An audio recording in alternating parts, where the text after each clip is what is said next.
Brilliance Audio presents the unabridged recording of The Blue Hour by J.P. Smith, performed by Kayser.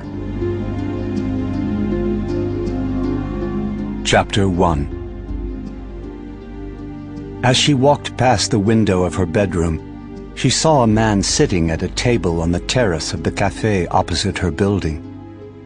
As he looked up at her, he ceased stirring his coffee and smiled, nodding his head slightly.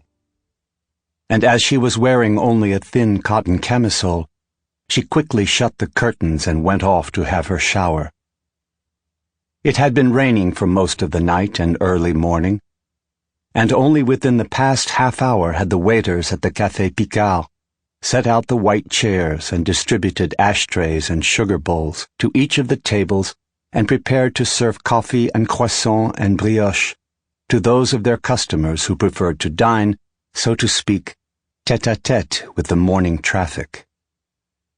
The man who was now occupying a table and gently agitating his café au lait was unknown to them, though a few of the waiters recognized him from the last time he had been there, the day before, or perhaps the day before that.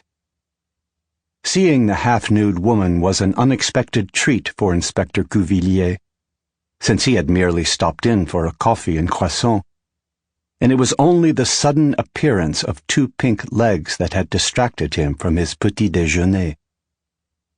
He continued watching as the curtain passed rapidly before her, and he allowed his imagination to sketch in the remaining details.